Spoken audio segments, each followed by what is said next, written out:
et bienvenue dans mes petits papiers. Je suis Judith, je suis démonstratrice Stampin' Up dans le nord de la France et le projet que je vous propose de réaliser aujourd'hui, c'est cette boîte qui va pouvoir cacher, si j'arrive à l'ouvrir, mais oui, qui va pouvoir cacher un foulard. J'ai à nouveau suivi l'idée que vous m'avez suggérée. C'est un foulard, juste pour que vous ayez une idée, c'est un foulard qui mesure 50 cm sur 50. Donc c'est un petit foulard carré, mais qui va rentrer de façon très sage dans cette boîte avec un couvercle. Pour cette boîte, la meilleure technique, celle que je préfère, c'est d'utiliser la planche de marquage. Il va vous falloir un morceau pour la base qui mesure, je triche sur mes notes, 15 cm sur 22. Et puis il vous en faudra un pour le couvercle qui mesure 11 cm sur 18. Pour l'instant, on utilise la planche normalement, c'est-à-dire sans petite rajoute, dont je vous parlerai juste après. On va marquer des plis à 2 cm. Alors j'utilise la petite pointe, 2 cm, 4 cm, 18 et 20. Et puis je le tourne d'un quart de tour. Et là, je vais marquer des plis à 2 cm, 4 cm et j'ai perdu ma ligne, 11 et 13. Sur le dessus, pour marquer les plis, donc ça c'est le couvercle, là on va utiliser ce petit objet. Donc je vérifie bien que ma planche supplémentaire, hein, vous savez quand vous utilisez ces deux articles-ci, vous allez acheter la planche de marquage en pouces, ce qui m'arrive régulièrement de l'utiliser, mais je sais que vous préférez les mesures en centimètres. Donc en général, je rajoute l'adaptateur en centimètres et on va rajouter un petit outil que je me suis fait. Je vous mettrai le lien vers la vidéo où j'expliquais comment réaliser cet outil-là. Je le place, mais je fais bien attention qu'il soit au-dessus de la plaque, hein. Il ne faut pas que la plaque soit reculée. Ce qu'on veut reculer, en fait, c'est le papier cartonné. Ça va juste nous faire la petite épaisseur qui va simuler, en fait, l'épaisseur de la boîte elle-même pour que le couvercle soit un tout petit peu plus large que la base de la boîte et pour que ça s'emboîte un peu mieux. Notre papier donc qui mesure 18 cm sur 11. Sur les 18 cm, on va faire un pli toujours avec la petite pointe à 2 cm et un autre pli à 16 cm. Je le change de côté, je vérifie à nouveau que je suis bien décalée grâce à mon petit outil. Et là, je vais faire un pli à 2 cm et à 9. Et voilà, nos plis sont terminés. On va pouvoir marquer tout ça en espérant que vous verrez à peu près bien quand même avant de faire les découpes. Alors comme on a une boîte qui est un peu longue, je vais tenter de me débrouiller pour que les coins viennent se mettre sur l'intérieur, sur le côté long en fait, pour que ça renforce un petit peu ce côté qui va avoir tendance à se tordre un peu. Donc je vais couper ici le long du carré et puis ici aussi. Et puis dans mes petits carrés, je vais couper en biais en espérant que ces petits morceaux ne dépasseront pas de la boîte. Donc c'est une petite diagonale comme celle-ci. C'est pas grave si elle n'est pas très jolie, de toute façon elle ne se verra pas. Elle sera à l'intérieur de la boîte. Hop, je fais la même chose en face.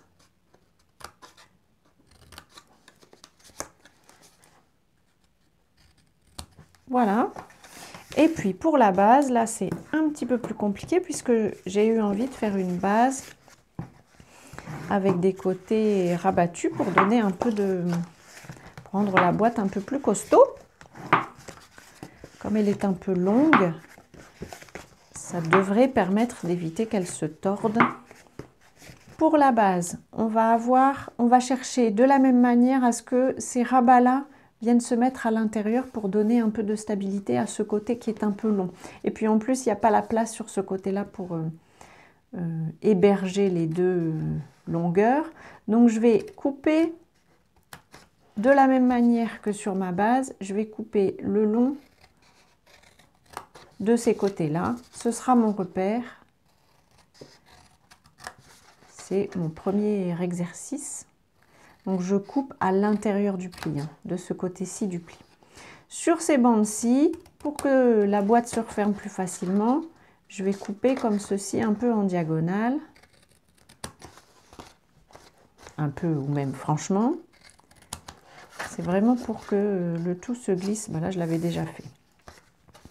Sur ces angles-ci, on va juste recouper à l'intérieur du pli pour que le tout ne se chevauche pas, que la fermeture se fasse facilement, que ce ne soit pas trop compliqué. Et puis maintenant, on peut enlever l'autre côté. Et donc, c'est la même chose. On coupe à l'intérieur du pli. Ici, on va aussi faire une diagonale pour que ça soit la même chose qu'ici et que ce soit facile à fermer. Je répète, on coupe à l'intérieur du pli pour enlever l'épaisseur du pli en fait. Ici aussi, on coupe à l'intérieur du pli, même un peu en diagonale. Ça ne fera pas de mal. Et puis ici, on fait une diagonale aussi. On recommence la même chose ici. Je vais d'abord plier à l'intérieur, couper pardon, à l'intérieur du pli pour enlever l'épaisseur. Enfin, si elle veut bien venir avec moi. Ici, la même chose, on enlève l'épaisseur puis on coupe un peu en biais. Ici, je coupe en diagonale aussi. Et le dernier côté, j'enlève l'épaisseur. Je coupe à l'intérieur du pli et même un peu en diagonale. Et je coupe ici en diagonale. Voilà, je vous montre. Vous pourrez faire un arrêt sur image. Voilà la forme que va prendre notre boîte. On va maintenant pouvoir la coller. Celle-ci, on peut la coller avec du coup l'adhésif qui est plus fort, c'est Scellé Plus. Je vais d'abord coller ces morceaux-ci. Alors par contre, Judith, fais attention à ce que tu fais. On veut évidemment que ces languettes ne dépassent pas au-dessus du pli. Donc je vais toutes les en coller peut-être.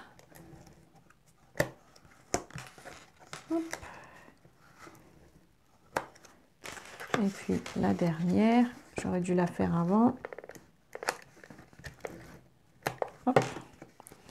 Et donc je plie, je mets tout bord à bord, je vérifie qu'on ne dépasse pas et c'est bon. Je fais la même chose ici, c'est bord à bord, on ne dépasse pas. Et la dernière, tout va bien. Et maintenant ces morceaux-ci, je vais plutôt les faire à la colle liquide parce que sinon c'est un exercice de contorsionniste. Et donc je vais mettre un peu d'adhésif sur la languette ici et je la rabats. Et voilà, et de cette manière, les côtés seront un peu plus solides. Alors ce qu'on va mettre dedans, c'est pas quelque chose de lourd, c'est pas quelque chose qui va...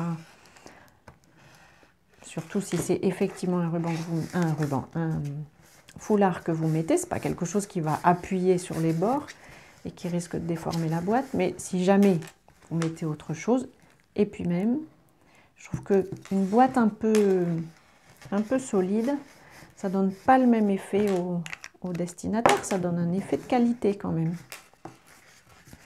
Voilà la base. Et pour le couvercle, en fait, je préfère le coller sur la base elle-même pour m'assurer que je ne colle pas les coins trop serrés et que du coup ce serait difficile à ouvrir.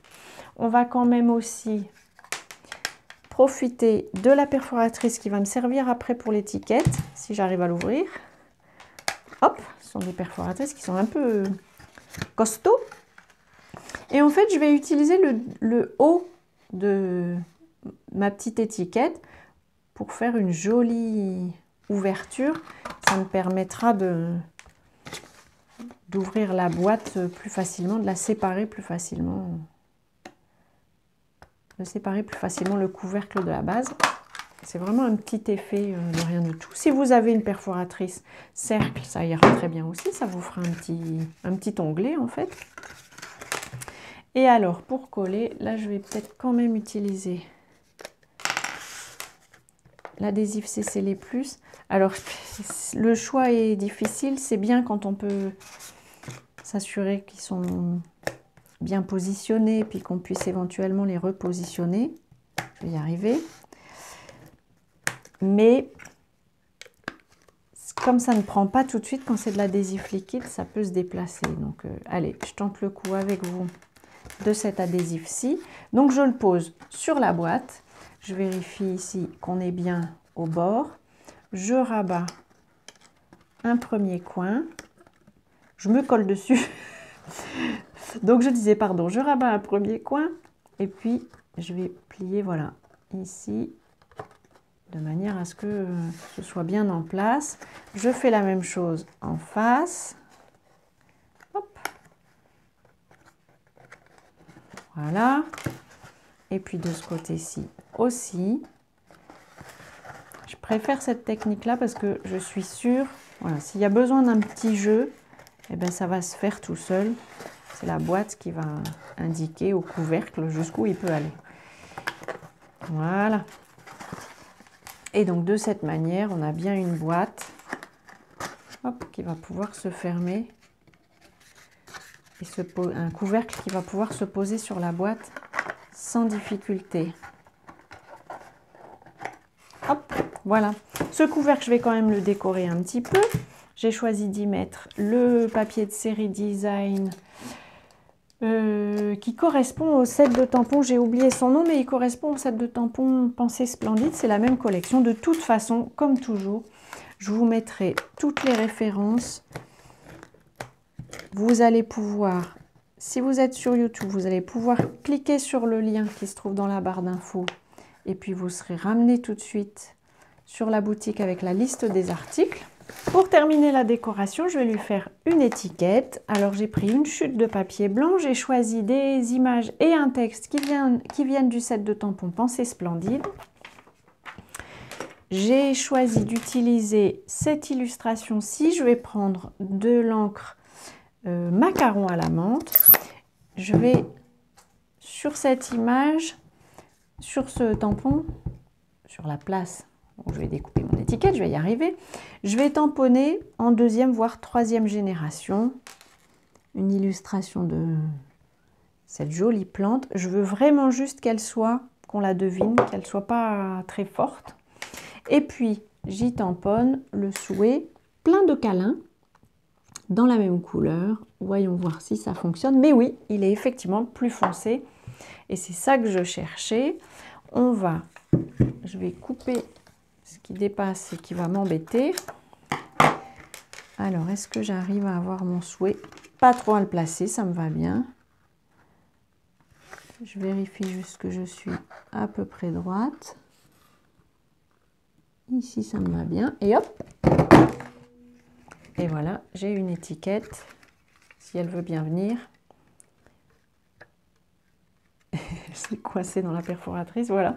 Une étiquette qui dit plein de câlins, que je vais pouvoir coller sur ma boîte. Je referme ça avant de faire des bêtises. Je vais la coller avec des Stampin' Dimensionals. Je vais en mettre 4. Voilà. Et je vais pouvoir mettre ça sur ma boîte. Je fais un peu de place.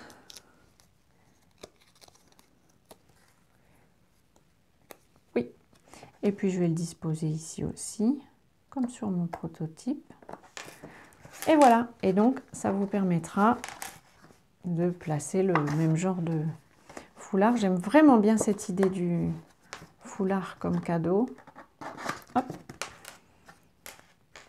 Et voilà, donc je vous mettrai en lien la vidéo sur laquelle j'avais montré comment faire le petit outil qui permet de marquer des plis un peu plus écartés pour que la boîte se ferme bien. Vous pouvez rajouter, si vous faites un double pli, vous pouvez même rajouter encore un papier pour écarter un petit peu plus. Enfin voilà, c'est vraiment une petite astuce que je trouve très pratique. Je vous représente ce qu'on a utilisé, le set de tampons Pensée Splendide, nos deux projets, et puis j'avais utilisé comme encre Macarons à la menthe, voilà, j'espère que ce projet vous aura inspiré. Si c'est le cas, pensez à cliquer sur le petit pouce, ça me fait toujours très plaisir. En tout cas, avant notre prochaine rencontre, je vous souhaite de passer de belles journées créatives et bien entendu, je vous embrasse.